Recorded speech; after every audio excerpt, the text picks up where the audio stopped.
आयशा, क्योंकि आज हम बात करें फ्रूट्स की और हम बात कर रहे हैं डाइजेस्टिव सिस्टम की, गट हेल्थ की। वैसे कहा जाता है कि अमरूद बहुत बेहतर होता है आपकी गट हेल्थ के लिए, आपके मैदे के लिए। अमरूद के अलावा कौन से ऐसे फल हैं जिससे आपका डाइजेस्टिव सिस्टम बहुत बेहतर रह सकता है?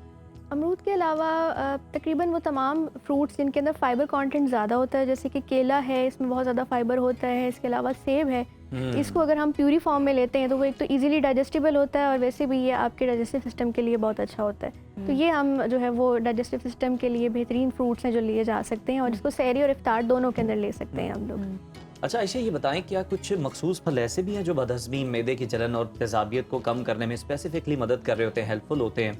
ऐसे कौन से फल हैं अगर हैं तो? स्पेसिफिकली हम लोग ऐसा जिस तरह से स्पेसिफाई तो नहीं कर सकते कि कोई एक फ्रूट है या कोई दो फ्रूट्स हैं कि जो ज़्यादा आपको जो है वो इफेक्ट करते हैं। असल में फ्रूट्स जो हैं वो जितने भी हैं उन सब में फाइबर कंटेंट बहुत ज़्यादा होता है।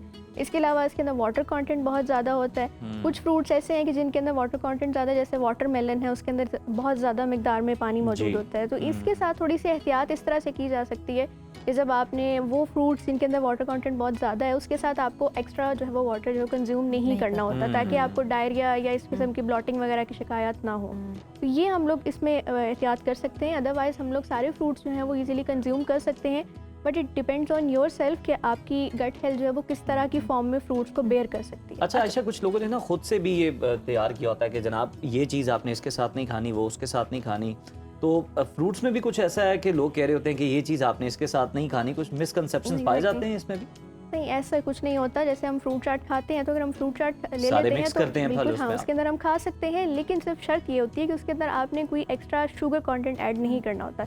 जैसे हम लोग फ्रूट चाट बनाते हैं, उसमें हम लोग चम्मच भर के चीनी भी डाल देते हैं, उसमें नमक भी डाल देते हैं, मसाले भी डाल देते हैं, चटपटी करने के लिए। तो वहाँ पे थोड़ा सा मसला हो सकता है। अगर आप फ्रूट्स को इस तरह से कंज्यूम करें, जैसे आप फ्रूट सैलेड की फॉर्म में कंज्यूम करें और उसके अंदर आप अगर आपको लगता है कि ये बहुत ड्राई है और आप इसके अंदर थोड़ा सा स्पाइसेस ऐड करना चाह रहे हैं, तो आप इसमें थोड़ा सा जो है वो एक 1 pinch of black salt use कर सकते हैं। आजकल देखिए बड़ा फ्यूजन भी हो गया ना, जैसे चना चाट है उसमें भी फ्रूट हम कुछ ऐड कर लेते हैं, अमरूद होते हैं, कुछ लोग केले डाल लेते हैं। वो ठीक है आपके स्टमक के लिए? ठीक है कि आप चना चाट में ऐसे फ्रूट्स ऐड कर लें? उसमें ऐसा कोई इशू नहीं होता। ठीक है। अमरूद खाने के लिए जो है वो थोड़ी सी एहतियात ये कर ले कि अमरूद के जो बीज हैं उनको निकाल के कंज्यूम करें, ताकि आपको वो इजीली डाइजेस्ट हो जाए और वो किसी किस्म का कोई रिएक्शन वगैरह भी ना हो। क्योंकि बीज जो होते हैं वो थोड़ा सा मुश्किल कहते हैं कि इसके बीज में जी बहुत ज्यादा फायदा होता है, आपको उसके साथ खाना चाहिए ये। जी, जब आप उसको सेपरेटली खाएंगे तो फिर तो आप खा सकते हैं, लेकिन जब आप उसको फ्यूजन के साथ खा रहे हैं, आप फ्रूट चाट की फॉर्म में खा रहे हैं या आपने कोई इस तरह का कॉम्बिनेशन बनाया हुआ है, तो उसमें कोशिश ये करनी चाहिए कि ऐसे फ्रूट्स या ऐसी वेजिटेबल्स लें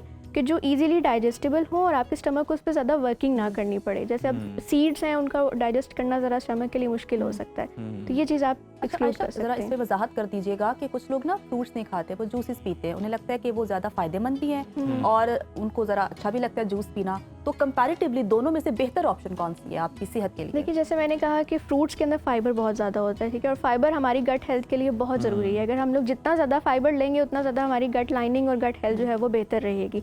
जूस जब हम बनाते हैं तो उसमें क्या करते हैं, हम उसकी जो पल्प है फ्रूट की वो निकाल देते हैं, वो उसको हम वेस्ट कर देते हैं और वही सारा फाइबर होता है। यानी हम लोग इनडायरेक्टली जूस में जितना भी उसका शुगर कंटेंट होता है फ्रूट का, वो एक्सट्रैक्ट करके पी रहे होते हैं।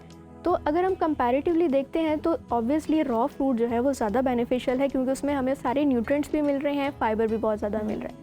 लेकिन जो लोग फ्रूट नहीं खा सकते और वो जूसेस की फॉर्म में उसको ज़्यादा अच्छे से जो है वो कंज्यूम करना चाहते हैं। कितनी फ्रूट्स की होने से? कुछ लोग फिर बहुत ही ज़्यादा खाते हैं कि फाइबर मिल रहा है, तो क्वांटिटी ज़रा क्लियर कर दें, कितना खाना चाहिए? Excess of everything is bad. अगर आप फ्रूट्स लेते हैं, वेजिटेबल्स, कुछ लोगों को होता है कि हम फ्रूट्स और वेजिटेबल्स पे चल रहे हैं और हमारी डाइट है तो भाई हम तो बड़े हेल्दी चल रहे हैं, क्योंकि हम ले ही बड़ा हेल्दी फूड रहे हैं। तो फ्रूट्स की भी एक लिमिट है।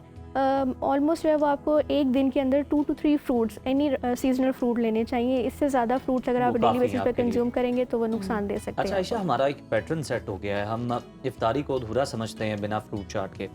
सहरी में आप कौन से फल ले सकते हैं, कौन से ज़्यादा अच्छे हैं, और खजूर को भी हम उसमें शामिल करें? बिल्कुल ऐसे ही है, खजूर भी आप शामिल कर सकते हैं, केला शामिल कर सकते हैं सहरी के औकात में, सेब शामिल कर सकते हैं, इसके अलावा आजकल आपने देखा है कि वाटरमेलन जो है वो बड़ा अभी सीज़न में आ गया है, थोड़ा सा मैंने देखा है कि कुछ मार्केट में जो है शुरू हो चुका हुआ है। इसके अलावा आप वो ले सकते हैं, उसके 1-2 स्लाइसेस ले सकते हैं, क्योंकि उसके अंदर वाटर कंटेंट जितना मौजूद होता है वो आपकी दिन भर की जो पानी की कमी है उसको पूरा करने में मदद दे सकता है। और फ्रूट चाट तो मैं कहती हूँ कि मेरे ख्याल में ये हमारी अफ्तारी के मेन्यू का जो बेस्ट आइटम है वो फ्रूट चाट ही है। फ्रूट चाट, हाँ। वो आपकी एक तो न्यूट्रिशनल डेफिशिएंसीज को भी पूरा करता है, आपको फीलिंग ऑफ फुलनेस भी देता है और मज़े की भी होती है। छोटे बच्चों के लिए कौन से फ्रूट जो हैं वो रेकमेंड किए जाते हैं? अच्छा, छोटे बच्चे ज़रा थोड़ा सा वो ज़ाहिर है उसमें थोड़ा करते हैं, जैसे इरिटेट कहते होते हैं हैं। केला जो है ये रेशा करता है, ये बच्चों को नहीं, सर्दी में नहीं देना चाहिए, ये क्या है इस बारे में? सूटेबिलिटी पे डिपेंड करता है। अगर बच्चे, जैसे अब आपने देखा है कि बच्चे थोड़े मूडी होते हैं, वो नई इस तरह की चीज़ें खाते हैं, तो आप उनको जो है वो डिफरेंट किस्म की वैरायटीज़ में वो फ्रूट्स दे सकते हैं। आप उनकी डिफरेंट प्रोडक्ट्स बना के दे सकते हैं, कस्टर्ड की फॉर्म में दे सकते हैं, कस्टर्ड के साथ आप उसके ऊपर जो है वो उसकी गार्निशिंग करके उसके साथ दे सकते हैं। इसके अलावा ज़्यादातर बच्चों को, जो मैंने नोटिस किया है, बच्चों को रॉ फ्रूट कंज्यूम करने में, उसको च्यू करने में प्रॉब्लम होता है, तो आप उनको प्यूरी फॉर्म में बना के दे सकते हैं, उनको बिल्कुल ठीक। स्मूदीज़ बना के दे अच्छा, सकते आयशा, हैं। आजकल ना हम ना बड़े क्रिएटिव हो गए हैं ना, हम फलों को जरा मुख्तलिफ अंदाज से खाने के आदी हो गए हैं। जैसे कुछ लोग दही में ऐड करके चिया सीड्स, फ्रूट्स या फिर शहद में ऐड करके फल खाते हैं, वो ठीक है? बिल्कुल ठीक है, खा जा सकते हैं, ये बड़ा हेल्दी ऑप्शन है। अगर आप ब्रेकफास्ट में लेते हैं और आप कोई एक केला ले लें और इसके अलावा आप 1 टीस्पून चिया सीड ले लें, योगर्ट ले लें, योगर्ट आप स्वीट योगर्ट भी ले सकते हैं, प्लेन योगर्ट भी ले सकते हैं, बिल्कुल। आप वो सारी चीज़ें लेकर एक बोल के अंदर जो है वो एक पूरा एक अपना हेल्दी ब्रेकफास्ट का जो है वो मील प्रिपेयर कर सकते हैं, जो कि आपके लिए बेहतरीन है, आपकी गट हेल्थ के लिए बेहतरीन है। दही के अंदर मौजूद प्रोबायोटिक्स आपके लिए बहुत बेहतरीन है। और इसके अलावा जो फ्रूट्स हैं, फ्रूट्स भी मीठे, शहद भी मीठा, तो ये ठीक है? फ्रूट्स के अंदर जो मिठास होती है वो एज सच खुद से इतनी नुकसानदेह नहीं होती, जितना हम उसके अंदर जो एडेड शुगर ऐड करते हैं वो नुकसानदेह होती है। जैसे फ्रूट चाट वगैरह में या जूसेस में हम लोग देखा जाता है कि बहुत ज़्यादा शुगर ऐड कर रहे होते हैं, या फिर उसके अंदर जो है वो स्वीटनर्स, आर्टिफिशियल स्वीटनर्स ऐड कर रहे होते हैं, उसको जो उसकी खटास या उसकी जो मिठास उसको बढ़ाने के लिए, वो नुकसानदेह होते हैं। फ्रूट इटसेल्फ जो है उनकी फ्रुक्टोज ये अच्छा, हमें ये भी बताइएगा कि लेट नाइट जो कहते हैं फ्रूट्स आप ले रहे होते हैं, सिट्रस फ्रूट तो नुकसानदेह है ही, क्या बाकी भी जो है फ्रूट्स आपको लेट नाइट नहीं लेने चाहिए? लेट नाइट आपका जो लास्ट मील है वो फ्रूट्स नहीं होने चाहिए, ये थोड़ा सा इसमें रिकमेंडेड अच्छा, इसकी क्या वजह है? इसकी वजह यही है कि इसके अंदर मौजूद जो फाइबर कंटेंट होता है वो आपको ज़रा थोड़ा सा रात में डाइजेस्ट करने में मुश्किल पेश आ सकती है। तो बेहतर यही है कि रात में आप सादा ग़िज़ा लें। रात की जो सबसे बेहतरीन ग़िज़ा वो यही है कि आप 1 गिलास दूध ले लें, लेकिन लास्ट मील आपका कोई फ्रूट नहीं होना चाहिए। अच्छा, वेट अगर कम करना है तो कौन से फ्रूट्स जो है मददगार साबित हो सकते हैं? वेट अगर कम करना है तो उसके लिए आप अनार ले सकते हैं, उसके लिए आप अमरूद ले सकते हैं, इसके अलावा आप उसके लिए केला भी ले सकते हैं, लेकिन आप 1 से 2 केले तक जो है उसको लिमिट कर सकते हैं। इसके अलावा आप सेब ले सकते हैं। अगर आपने वाटरमेलन लेना है या अभी मेलन्स आए हुए हैं वो लेना चाहते हैं तो उसके आप 1 से 2 स्लाइसेस। और अगर वेट गेन करना चाहते हैं तो? वेट गेन करना चाहते हो तो कोशिश ये करें कि इन्हीं फ्रूट्स को स्मूदीज़ की फॉर्म में लें। स्मूदीज़ की फॉर्म में लेंगे तो वो एक तो आपके ब्लड में इजीली जो है वो अच्छे से डाइजेस्ट भी हो जाएंगे, एब्जॉर्ब भी हो जाएंगे, और वो आपके वेट गेन को भी करने में भी हेल्पफुल साबित होंगे। बिल्कुल ठीक है, बहुत शुक्रिया आयशा आपके वक्त का। और आयशा ने बड़े अच्छे अंदाज में हमें समझाया, बताया कि कौन से फ्रूट्स आपको कब लेने चाहिए, कितनी क्वांटिटी में लेने चाहिए, तो इसमें बड़े बेहतर अंदाज में हमारी रहनुमाई की।